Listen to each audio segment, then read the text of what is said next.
Good morning. Good morning. My name is Reverend Ron Card, and I am a staff minister at the Center for Spiritual Living, Carlsbad.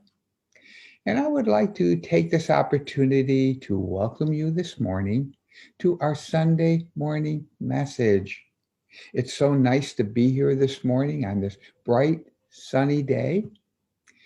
And as we continue with our monthly theme through the month of August, it's called A Pause for Guidance.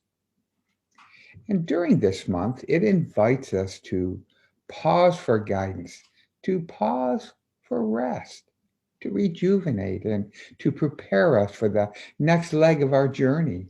What comes next in life for us? Or I should say, what comes next in life for you?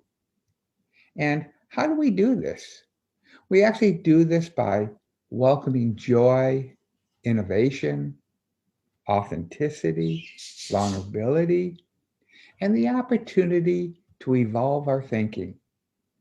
Just to step back and see how we are thinking. Are we moving in the right direction? Do we have stumbling blocks? Are things happening beyond our control? Are we making the right choices, or are we attracting the things in life that we really want, that we really desire? And is life unfolding effortlessly and easily for us, or do we run into those speed bumps? Are we struggling at all?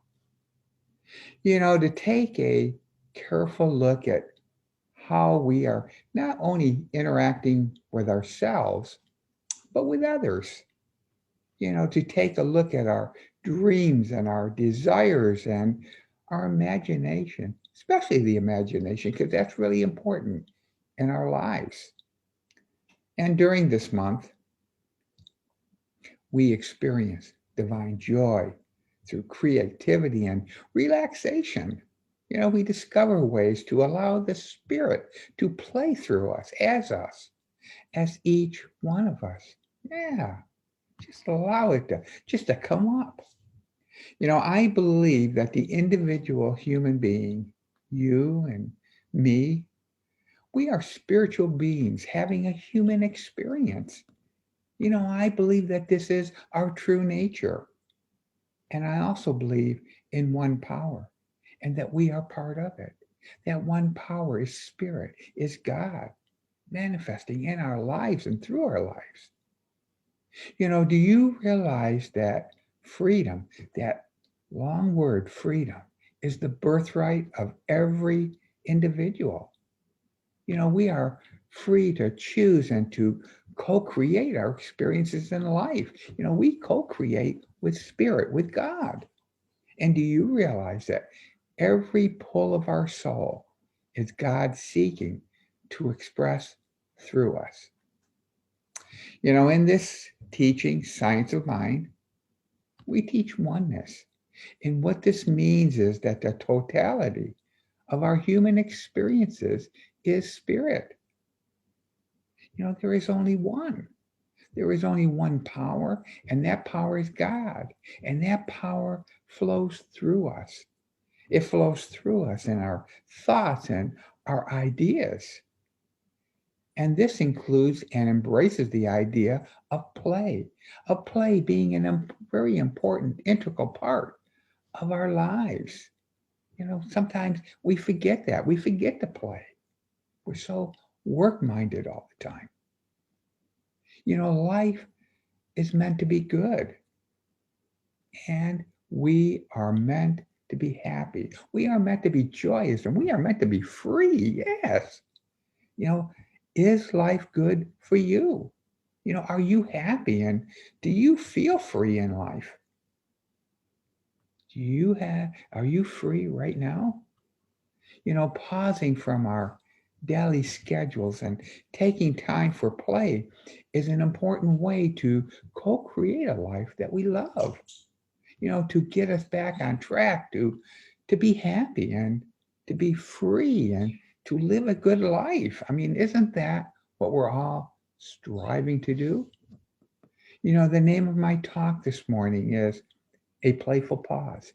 kind of blends or goes along with our monthly theme. When was the last time you took a pause or even took time to play in your life? When was the last time that you thought of different ways to play and to re energize your life? Do you realize that we as humans are inherently playful? Or have we forgotten that? It is often most easy to see this trait in young children. You can remember how playful you were when you were growing up. I can remember getting together with my friends, especially in the wintertime. We get tons of snow. And what we would do is we would build forts at the end of our driveway. And then we have these terrible, well, I wouldn't say terrible, they were really harsh fights with snowballs and stuff. We had a ball. We couldn't wait to get out there the next day to do it. And then I had a friend, Michael, and what we used to do after school, we'd wait until the evening, until it was starting to get dark.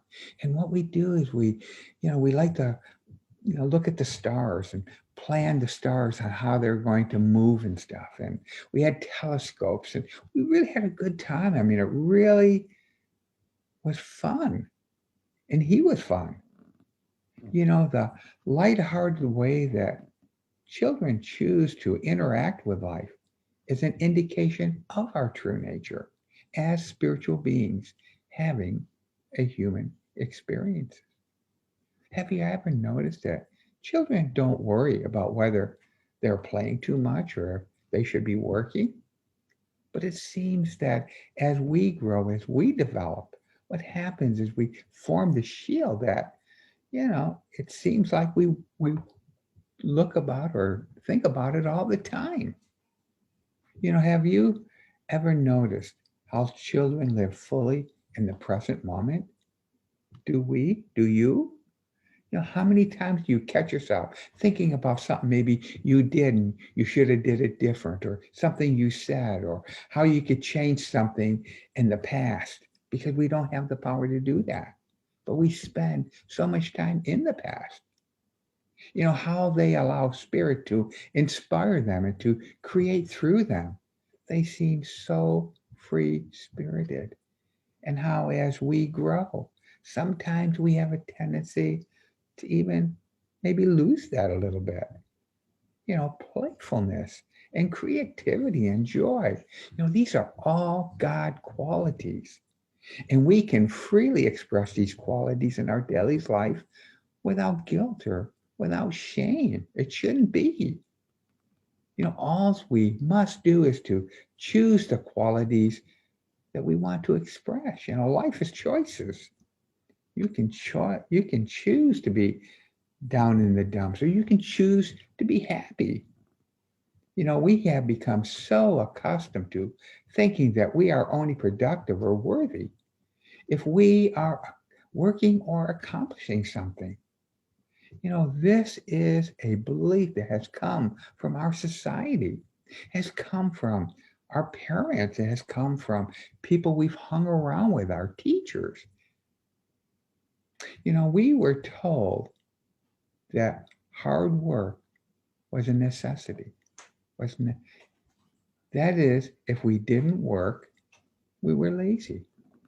Look at the way, our parents taught us. I can remember my mom always saying that you got to start doing things around the house before you go out and play. You have to do some chores. And if you do the chores, I'm going to give you an allowance.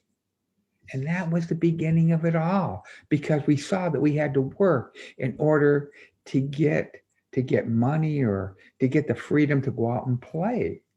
I have friends that are workaholic. I guess that's the right word to use for it, workaholic. He's always working. He has a nice home, he has a nice car, he's doing really well. But you know what? He worries a lot, especially when we get together. He just can't seem to relax. Yet in this teaching, Science of Mind, it teaches us that it is far more important to remember our oneness and to stay in the flow and the connection of spirit. We are human beings, not human doings.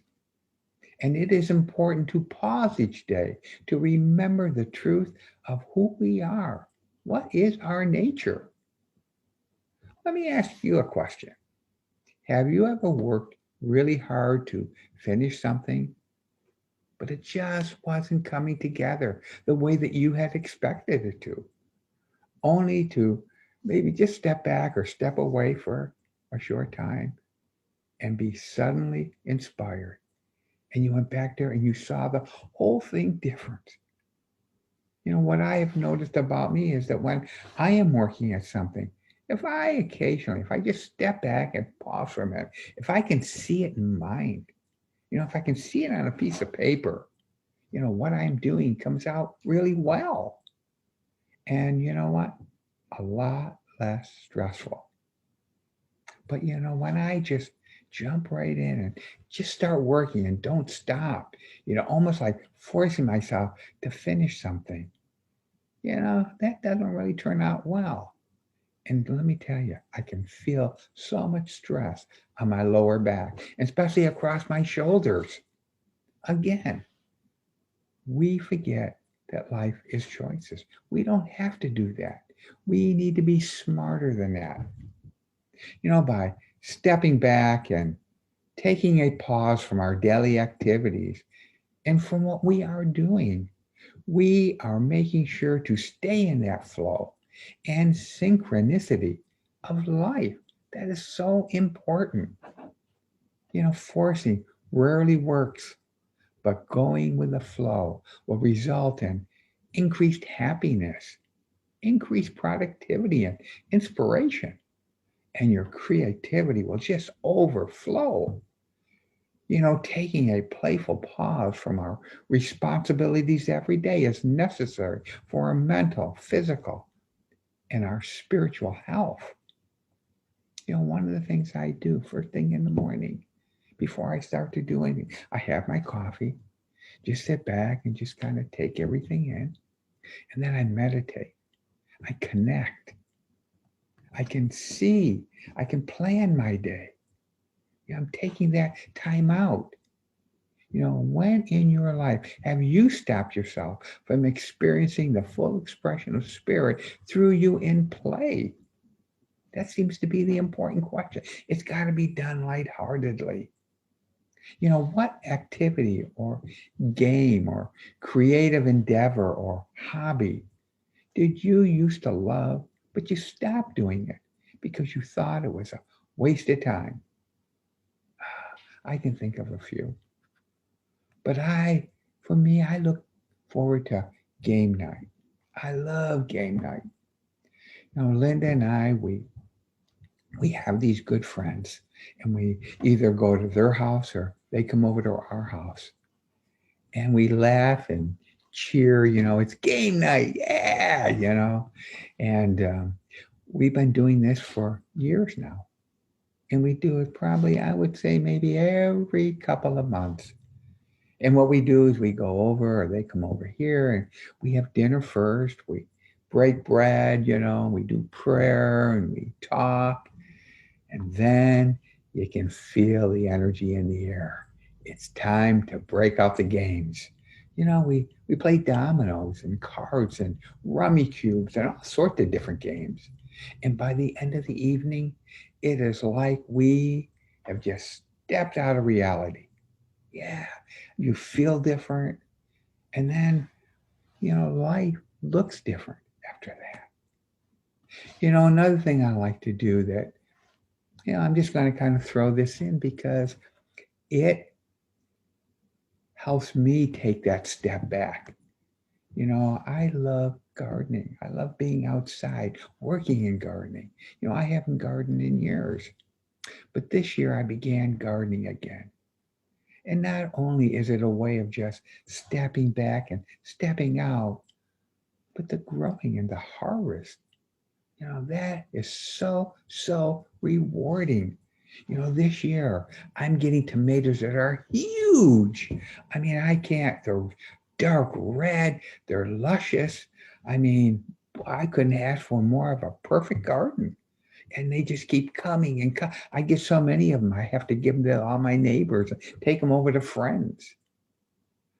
I am inviting you to see the joy and the creativity of spirit working in and through you in everything you do, including and especially play. Play, play, play. That is it. Yes. If you're doing something and you're not having a good time with it, why are you doing it? Yeah. What is something that you used to love to do, but set it aside for things that you felt were maybe more important? Do you think it might be possible to maybe set time aside each week or maybe each month to get those activities again? Do you believe that your value or your worth is tied up in productivity? Because I'm here to tell you it's not. What do you think it would feel like to know that your inherent worth, just as a human being, regardless of your productivity? I mean, think about it. You have a power that expresses through you. You co-create with God. I mean, how awesome is that? There is only a few questions. These are only a few questions I want you to think about, maybe ponder on. But who is someone that you know that embodies playfulness and fun? I hang around with all sorts of people. And, the ones that are always serious all the time, the ones that kind of drag you down, I kind of stay my distance. I love being around people who are upbeat and joyful. But don't get me wrong. I believe that there are times in our lives where we need to focus. It's important to focus, and we need to take it seriously. And there are times where it is important to work. But if you really think about it, what gives you that ability to work well, to do the work as best as you can? What we need to do is we need to find the balance. And it all boils down to the choices you make and how you want your life to unfold. But by all means, have a good time, man. Loosen up. Lose those feathers a little bit. What I do is I have an affirmation that I use, and I'm going to share it with you. The affirmation is, I take time today to play with and as spirit. I say that. I want to thank you for joining me this morning. And I really hope you enjoyed the talk. And, I hope you play more because we all need to play more. You can also tune in to our meditation on Saturday mornings and also tune in next Sunday at 10 o'clock for another Sunday morning message. It's sponsored by the Centers for Spiritual Living. And I enjoyed being here. Enjoy the rest of your day and have a nice week. Thank you. Thank you. Thank you. Thank you.